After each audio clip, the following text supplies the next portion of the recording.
Betapa ku saat ini ku cinta mencinta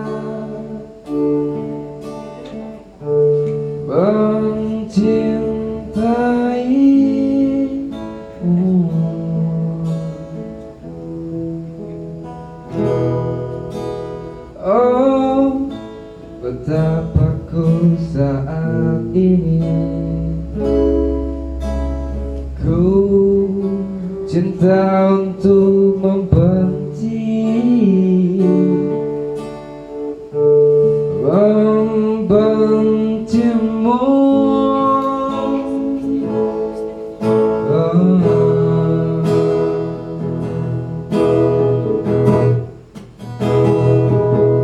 Dan aku tak tahu apa yang terjadi antara aku dan kau. Yang ku tahu pasti ku benci untuk mencintaimu.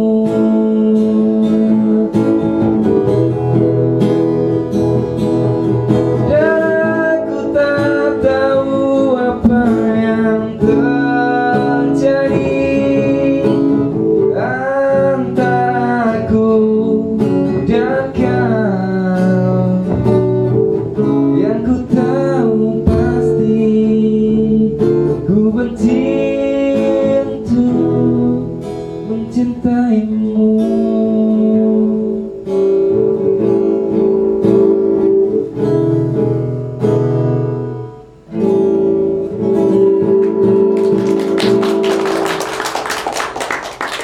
Oke, kita langsung sambut aja host kita yang paling fenomenal, Sukma Evi.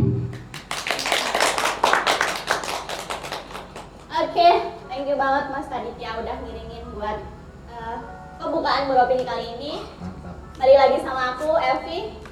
Kita akan bahas tentang beropini sama narasumber kita yang pastinya kece banget hari ini. Dan aku gak sendiri, sama Mas Aditya. Iya. Oke, berdiri dulu dong. Bisa nggak? Nah, gitarnya ditaruh dulu. Oke. Oke. Sip. Rapi banget hari Iyalah. ini, men. Luar biasa. Kenapa nih? Ya, ada bintang tamu yang cantik. Oh gitu, asik. Asik. Oke, langsung aja kita panggilkan bintang tamu kita hari ini. Tapi kita lihat dulu VT-nya, ikuti. Oke, kita panggil aja langsung narasumber kita pagi hari ini, Mbak Analisa. Tepuk tangan dong.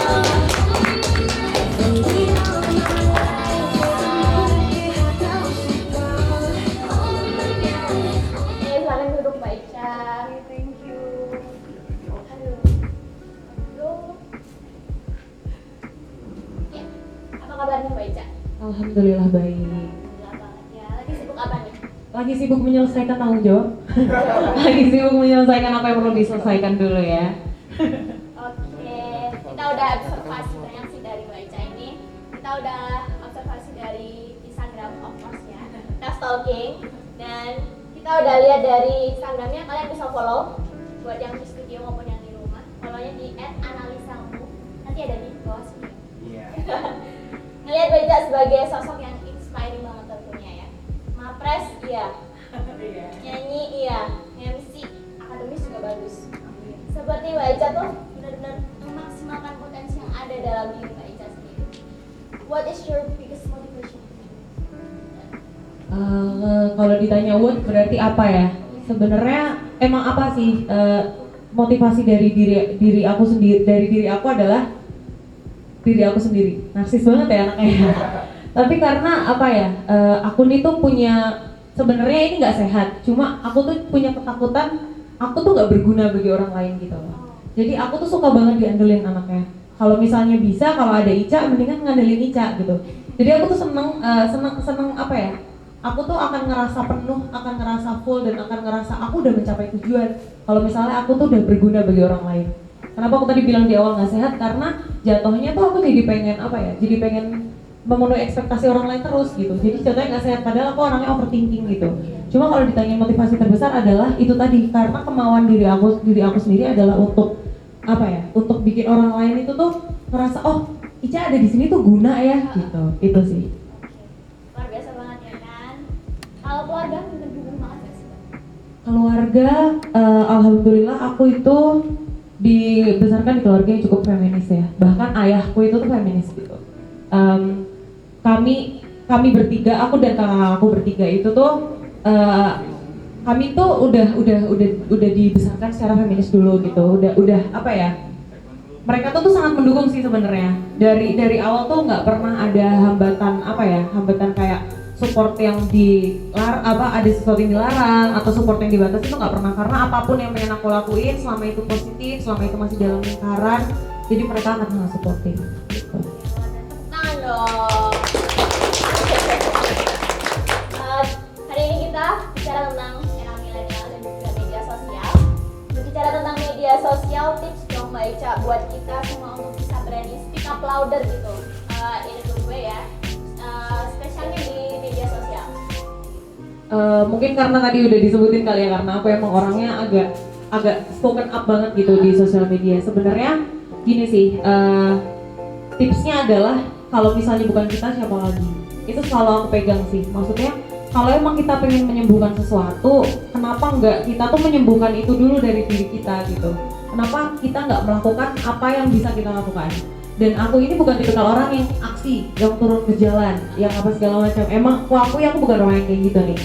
Jadi aku lebih ke kayak kalau emang aku bisanya nganalisis sesuai nama aku, ya udah itu yang aku lakukan gitu kan. Itu yang aku lakukan. Jadi karena bisa aku kayak gitu, ya udah aku bisanya speak up di sosial media. Dan kalau bisa ditanyain gimana caranya milenial mau speak up, itu karena itu tadi yang aku tanyain, if not now who, if not us. If not now when, if not us who gitu. Kalau nggak sekarang kapan lagi, kalau bukan kita siapa lagi gitu. Jadi udah gitu kita tuh harus saling menguatkan aja sih sebenarnya, saling menguatkan gimana caranya biar orang lain itu tahu ini nih ada kejadian ini di dunia sana gitu. Gimana caranya kita bisa mengantisipasi itu gitu. Oke. Kita akan kembali saat lagi. Tetap di blog.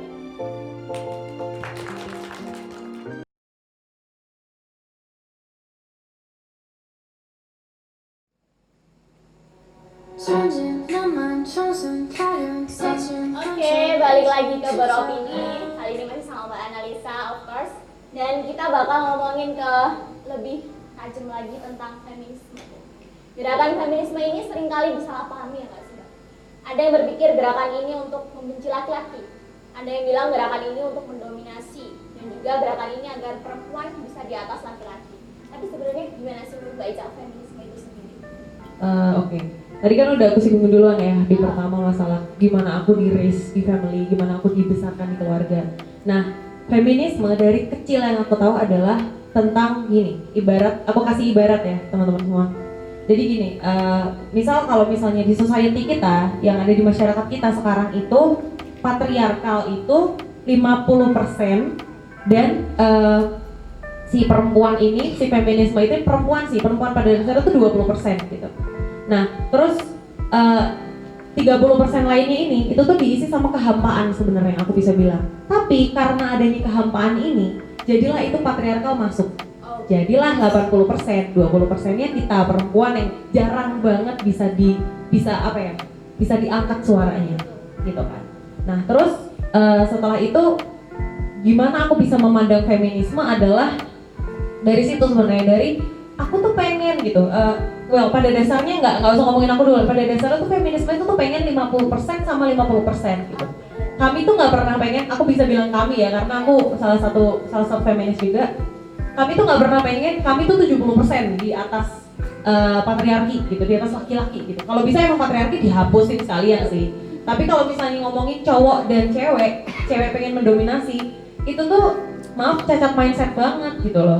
Karena dari prinsip feminisme itu sendiri, kami itu lebih ke kesetaraan, kami itu lebih ke equality matters gitu. Kami tuh cuma pengen itu tuh sama gitu, sama dan setara. Jadi itu sih. Bahkan ide dasar feminisme itu kan equality ya. Equality itu apa sih? Kesetaraan gitu. Iya betul.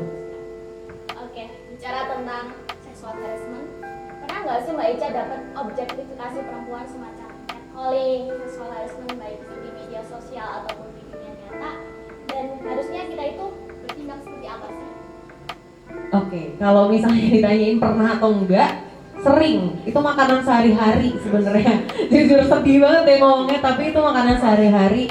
Makanya kemarin waktu 16 KTP, yang kemarin 16 hari anti kekerasan terhadap perempuan itu, aku juga campaign. Aku setiap tahun berusaha untuk campaign ngasih tahu gitu ke teman-teman minimal di sosial media. Ya walaupun ntar kalau misalnya kita ngobrol, misal kita nongkrong nih habis ini, ntar aku nggak jauh-jauh tuh topiknya ngomongin itu gitu. Nah, kalau ditanyain pernah atau enggak, seperti yang aku tadi bilang itu makanan sehari-hari. Kalau masalah catcalling, dulu waktu aku belum pakai jilbab jelas, waktu aku pakai jilbab yang sangat tertutup itu masih tetap dapat catcall, dan apalagi yang sekarang gitu. Dan kalau misalnya yang sekarang ini tuh lebih ke diobjektifikasi dan didiskriminasi, terutama di online sih. Percaya nggak percaya buat teman-teman semua nih, aku yang bukan siapa-siapa itu dapat hate DM itu banyak banget.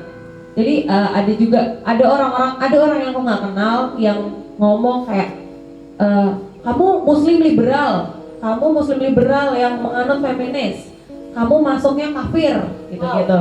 Kayak gitu itu beneran ada gitu. Jadi itu tuh jadi makanan sehari-hari aku, cuma sekali lagi itu nggak bisa dibiarkan gitu. Pertama itu mengganggu mentalku sebagai korban, dan itu bisa berefek sama orang lain juga gitu kan. Makanya kalau tadi ditanyain catcall pernah diskriminasi pernah, objektifikasi pernah, gimana dong? Karena nggak bisa munafik sih, kita sebagai perempuan itu tuh seenggaknya kalau misalnya kita nggak pernah, amin kita nggak pernah, kita tuh pasti pernah mendengarkan seseorang yang pernah digituin gitu. Jadi sedih banget sebenarnya, jadi perempuan tuh serba salah hidup di society. Iya betul banget. Dewas, tadi dia ada pertanyaan nggak? Ya, ini dari sudut pandang cowok kan, ini kan berdua cewek. Jangan. Nah itu maksudnya gini, kan ada juga cewek yang kayak tadi dibilang di sosial media dan sebagainya. Ada juga yang memancing, kayak memancing. Nah itu seperti Mbak Ica sendiri itu menanggapinya gimana? Maksudnya apakah seperti itu murni salah seperti kita cowok atau gimana Mbak Ica? Oke, sekarang aku pengen tanya gitu ke teman-teman. Apakah laki-laki pernah dibilang memancing? Dia mau pose sekul apa dibilang kok? Yes. Dia mau pose sekeren apa dibilang keren? Perempuan pose kayak gini dikit dibilang ngapain? Nunjukin lekukan tubuh, ya kan? Kenapa kamu mancing? Misal kita pose gini dikit atau pose ngangkat tangan sedikit, pasti kami dibilang itu posenya kenapa kayak gitu ya? Bahkan ada yang bilang kalau misalnya duck face alias monyong-monyong itu adalah sesuatu yang bisa mengundang. Terus gini, aku bingungnya tuh gini, kenapa ya kok perempuan lagi yang salah gitu loh? Gini, kita itu selalu disuruh untuk senyum, kita selalu disuruh untuk sopan, untuk menjadi menyenangkan terhadap society. Tapi di sisi lain laki-laki kalau semakin garang, mereka semakin keren, ya enggak? Jadi terus habis itu aku mikir kayak gini, kenapa bisa perempuan itu ya kayak itu tadi, kok bisa kita dibilang mancing gitu loh? Padahal enggak, kami cuma mengekspresikan diri gitu kan. Oke, let's say mereka yang di TikTok gitu ya, mohon maaf sebut merek gitu, mohon maaf ya, nggak sensor gitu. Mereka yang ada di sebuah aplikasi tertentu. Mereka tuh mungkin ya sebenarnya mereka nggak mancing gitu. Mari, ayo kita sama-sama ngelihat. Ini yang selalu aku bilang ke teman-teman, ayo kita sama-sama ngelihat untuk orang itu tuh bukan objek. Mereka itu tuh subjek yang juga pengen berekspresi. Jadi it's up to them gitu. Dan jangan sampai ya aku dengar lagi kalimat orang cowok disamain sama kucing. Itu aku yang nggak terima loh. Maksudnya kami yang feminis tuh bahkan tuh nggak terima gitu. Kok cowok disamain sama kucing ya gitu. Mohon maaf gitu loh. Bahkan kayak kucing-kucing tuh nggak doyan ikan gitu kan. Karena selama ini kan ibaratisasinya kan gitu ya. Kalau misalnya kucing dikasih ikan dia mau lah gitu kan. Nah, padahal tuh bingung juga, kucing tuh nggak suka ikan gitu loh. Jadi kucing yang mana yang dibicarakan gitu. Itu sih. Jadi jawabannya kalau masalah gimana mancing, sebenarnya bisa jadi mereka nggak mancing. Jadi itu tadi, kalau misalnya perempuan disuruh senyum, disuruh ramah, disuruh menyenangkan terhadap masyarakat, kenapa nggak laki-laki juga disuruh menurunkan pandangan, positive thinking gitu. gitu. Iya. Berarti itu soal perspektifnya. Betul. Perspektif cowok itu kadang-kadang ya harus dibenerin. Bener. Karena dikit-dikit dikira ini gimana nih Ya, di betul. sosial media foto Betul. sedikit, padahal juga biasa-biasa saja gitu. Ya. Bener banget. Oke, tepuk tangan dulu dong. Kita lanjut. Menurut Mbak Ica, why we should support girls education? Oke, berarti kita langsung ke ranah edukasi ya. Betul. Jadi gini, ibu itu, ini ngomongin langsung perempuan deh. Perempuan itu madrasah pertama anaknya. Perempuan itu adalah sekolah pertama anaknya nanti. Bahkan gak usah anaknya, adeknya itu akan lebih nyambung dan akan lebih akan lebih klop kalau misalnya diajarin sama kakak perempuannya, katakanlah kayak gitu. Kita nih cewek akan jauh lebih kayak, kita akan bisa lebih nyaman kayak gitu juga sama cowok kan. Cowok akan lebih nyaman kalau dia curhat masalah ceweknya ke cowok yang lain, bukan ke ceweknya, bukan ke temen ceweknya dan segala macam. Jadi itu sebenarnya idenya tuh cukup sama sih. Kalau misalnya support girls education karena sekarang gini, kalau misalnya ditanyain itu tadi, kita dilahirkan yang ngajarin pertama kita ngomong mama, papa itu siapa lagi kalau bukan ibu gitu kan. Pertama tuh ibu dulu gitu. Mungkin karena ayah sibuk kerja ya, walaupun ibunya juga sebenarnya berhak untuk kerja gitu. Cuma tetap aja yang selalu punya quality time untuk ngasih ASI dan segala macam kan ibu. Jadi anaknya selalu dengar dari apa yang ibunya bilang. Betul. Itu. Jadi ibu tuh madrasah pertama kan. Terus udah gitu masalah girls education, karena banyak banget kasus-kasus di belahan bumi yang lain, bahkan di Indonesia itu yang nganggep kalau misalnya perempuan itu tuh beban gitu. Anak perempuan itu kalau misalnya di sekolah yang tinggi-tinggi, buat apa sih sekolah tinggi-tinggi kan? Ntar juga jatuh, ntar kan juga di dapur gitu, ntar kan juga buat suami, ngapain sih tinggi-tinggi gitu kan? Padahal kalau misalnya si perempuan itu bisa masuk ke ranah kerja, siapa lagi yang disejahterakan selain keluarganya sendiri gitu loh, ya kan? Jadi selain keluarganya sendiri itu siapa lagi gitu loh? Karena bisa meningkatkan ekonomi keluarga, bisa menyejahterakan keluarga gitu kan. Terus alasan apa lagi yang bisa diomongin kalau misalnya ngomong ngapain sih perempuan sekolah tinggi-tinggi tuh, buat alasannya apa? Alasan kenapa menghambat perempuan itu sekolah tinggi-tinggi. Jadi ya support girls education. Ada kalimat yang when you educate a boy, you educate a person, but when you educate a girl, you educate at least 5 generations. Benar nggak sih? Iya, benar banget. Kayak yang aku tadi bilang, karena ibu itu adalah madrasah pertama, adalah sekolah pertama, adalah tempat pendidikan pertama. Jadi kalau misalnya si ibu ini bisa, gimana ya? Ibaratnya gini, perempuan itu bisa ngomong gitu kan ke anaknya. Terus habis itu anaknya tuh bisa mencontoh dari ibunya. Makanya dari situlah kenapa kita harus mendapatkan pendidikan yang baik tuh karena itu. Terus bisa contoh dari ibunya. Iya, kalau ibunya ini anaknya satu doang. Kalau 5, jadilah itu five people sih sebenarnya, bukan 5 generations. Yes. Kayak gitu kan. Jadi kayak gitu sih itu sama sih siklusnya tuh kayak gitu. Jadi misal kalau misalnya kita udah ada perempuan yang teredukasi, yakin banget kalau misalnya perempuan itu bisa nge-influence orang, karena so juga kita sebagai perempuan tuh bisa lebih influence orang lain gitu loh. Gitu. Oke, mau ganti mic nih ya. Clip on yang mati. Oke, Mbak Ica, ada kegiatan nggak sih yang berkaitan dengan menyuarakan kesetaraan gender atau mengurangi kekerasan terhadap perempuan? Misalnya ikut komunitas atau ikut dalam suatu forum gitu? Tadi udah aku sebut sih sebenarnya di awal, aku bukan tipikal orang yang turun ke jalan yang aksi. Okay. Aku tuh ikut demo baru pertama kali waktu RKUHP gitu doang. Dan sebenarnya aku cukup empowered di situ, aku cukup tergugah di situ. Yes. Banyak banget banyak banget kesadaran. Cuma setelah menelaah lagi, aku seneng berada di tengah-tengah mereka. Tapi kok kayaknya ini sebenarnya aku underestimate diriku sendiri sih. Tapi kok kayaknya aku lebih ke nganalisis ya anaknya, lebih ke anak itu sosmed banget ya gitu. Karena kalau misalnya itu tadi sih pertanyaannya kan tadi apakah ikut forum atau segala macam, jujur belum. Mungkin dalam waktu dekat mungkin, cuma kita nggak tahu. Cuma memang aku belum ada rencana karena kebanyakan forum dan segala macam itu lebih ke advokasi, sedangkan aku cuma pengen kayak ini loh, ada nih loh gitu, lebih ke pengen influence-nya gitu loh. Betul gitu. banget. Oke. Kita lanjut lagi nanti, tapi kita iklan dulu sebentar. Tetap di Beropini.